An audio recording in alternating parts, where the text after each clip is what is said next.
नमस्कार, देख रहे हैं भारतवर्ष न्यूज़ में हूँ आपके साथ खुशबू नैर। मौजूद हैं इस वक्त हम लोग मंगलौर में, जहाँ पर विधानसभा चुनाव आ रहे हैं। कुलदीप बिनौरा जो इस वक्त श्रीगंगानगर से सांसद हैं, हमारे साथ मौजूद हैं। उनसे जानेंगे कि यहाँ पर पहुँचकर उनको इस वक्त कैसा चुनावी माहौल प्रतीत हो रहा है। बहुत बहुत स्वागत है आपका भारतवर्ष न्यूज़ में। यहाँ चुनावी माहौल बहुत ही अच्छा है। मैंगलोर में आया तो यहाँ के लोगों से मिलने का अवसर मिला तो बड़ा अच्छा लगा। यहाँ लोगों की मंशा है कि काजी साहब के पक्ष में अपना मत डालें, क्योंकि वर्तमान सरकार जो भारतीय जनता पार्टी की एक लंबे समय से यहाँ सत्ता में है और सत्ता में होते हुए भी यहाँ की कानून व्यवस्था चौपट है, भ्रष्टाचार फैला हुआ है। तमाम विभाग जो उनकी परफॉर्मेंस होनी चाहिए थी, जो काम होने चाहिए थे, वो नहीं हो पाया। और मैं यहाँ विधानसभा चुनाव से पहले यहाँ 3 महीने में इंचार्ज भी रहा था। उस समय भी मेरे को यहाँ हल्द्वानी, नैनीताल, बहुत से क्षेत्र में जाने का अवसर मिला तो वहाँ के लोग परेशान थे, पीड़ित थे कि विकास के काम कुछ भी नहीं हो रहा, आज भी नहीं हो रहे। तो ये तमाम समस्याएं आज भी देखने को मिल रही है। मेरा मानना है कि आज जो बातें और भी मेरे सामने आई कि प्रशासन दबाव और प्रलोभन से ये सीट हथियाना चाहते हैं, तो ये हमेशा तो क्या लोकतांत्रिक तरीके में इस तरह की चीज़ों को आप ठीक मानते हैं? जैसा कि आपने कहा कि पहले आप यहाँ पर रहे भी हैं, तो क्या जैसे अगर हम मंगलौर विधानसभा की बात करें तो मंगलौर विधानसभा में अब से पहले 5 बार विधानसभा के चुनाव हुए हैं, जिसमें 4 बार बसपा की पार्टी यहाँ पर रही है और 1 बार कांग्रेस रही है।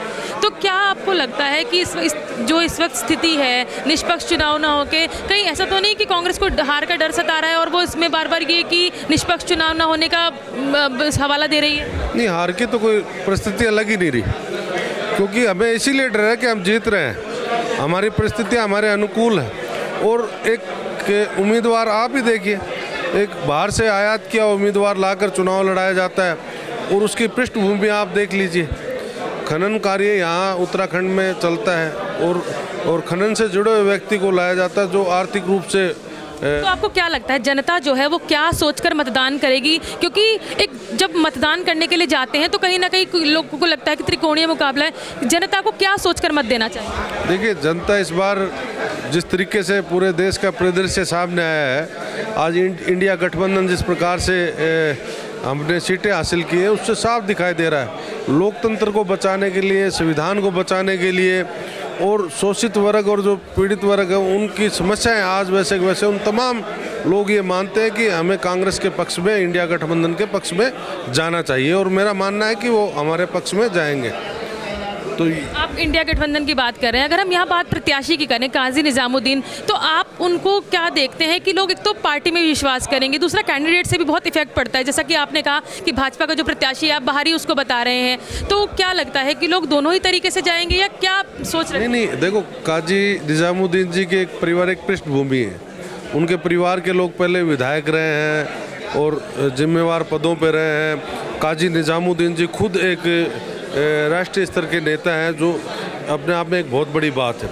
किसी भी क्षेत्र का नेता राष्ट्रीय स्तर पर हो और उसी क्षेत्र का और वहीं से चुनाव लड़के पहले भी विधायक रहा हो, तो मेरा मानना है कि लोग उसके पक्ष में जाएंगे। और लोगों का जुड़ाव भी है, क्योंकि एक लंबे समय से एक बाहर से आया व्यक्ति का जुड़ाव नहीं कर सकता, पैसों का प्रलोभन दे सकता है, लालच दे सकता है। और जो भारतीय जनता पार्टी की सरकार है वो प्रेशर दे सकती है, बोल सकती है और बाहर से जो लेकिन वोटर्स बहुत समझदार हो गए हैं आजकल, वोटर्स पे कोई इफेक्ट नहीं पड़ता। बिल्कुल सही कह रहे हैं आप। इसलिए मेरा मानना है कि वोटर काजी जी के पक्ष में जाएंगे। तो जीत को लेकर आश्वस्त हैं? बिल्कुल, पूरी तरह से। क्या लग रहा है कितने वोटों का मार्जिन रहने वाला है? अच्छी शानदार वोटों से जीत होगी, मेरा ये मानना है। अच्छा, आप सांसद की अगर हम बात करें, जैसे राहुल गांधी जी पर इस वक्त सवाल उठाए जा रहे हैं, वो जो उन्होंने बयान दिया उसको लेकर हिंदू खतरे में है या हिंदू हिंसक, उसको लेकर आप क्या कहना चाहेंगे? देखिए, पहली बात तो आप प्रधानमंत्री जी को देख रहे हैं किस तरीके से जो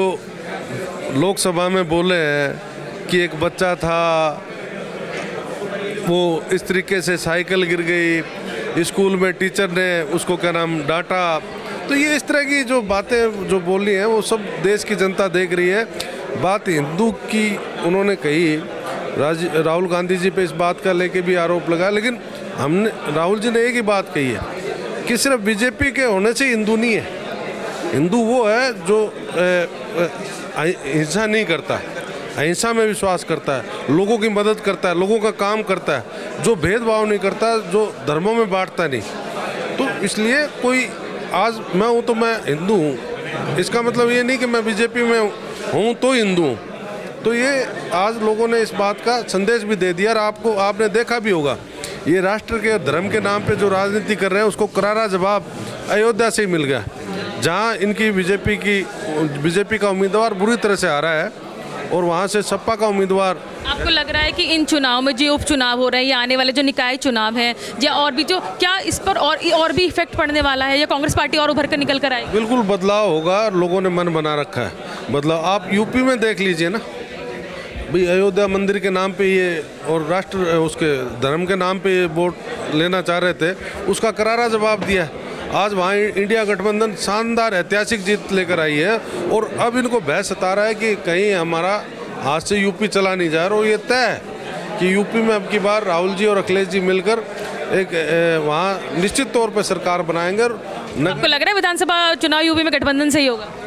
देखिए, ये सब आने वाली परिस्थितियाँ रहेंगी और अगर गठबंधन की आवश्यकता पड़ी तो राष्ट्रीय स्तर पर इस पर निर्णय किया जाएगा, क्योंकि ये राष्ट्रीय स्तर का मामला है। लेकिन मेरा मानना है कि हम सब लोग मिलकर जिस प्रकार से पहले चुनाव लड़े, आगे भी चुनाव लड़ेंगे और उससे निश्चित तौर पे आगे आने वाले चुनाव में नगर निकाय हो चाहे पंचायत चुनाव, आगे कांग्रेस मजबूती से उभर के आएगी। और आज भी 100 के करीब हमारे उम्मीदवार लोकसभा में जीत के गए हैं और कुछ जगह मात्र कुछ कम वोटों से आ रहे हैं। राजस्थान में और भी हमारी सीटें जो इन्होंने अपने दबाव से सत्ता का दुरुपयोग करके परिणाम बदले हैं, तो वो सब देश के लोग देख रहे हैं। बहुत बहुत धन्यवाद। तो आपने देखा कि किस तरीके से जो राजस्थान श्रीगंगानगर से सांसद हैं उन्होंने हमारे सभी सवालों का जवाब दिया। आप बने रहिए हमारे साथ, देखते रहिए द भारतवर्ष न्यूज़।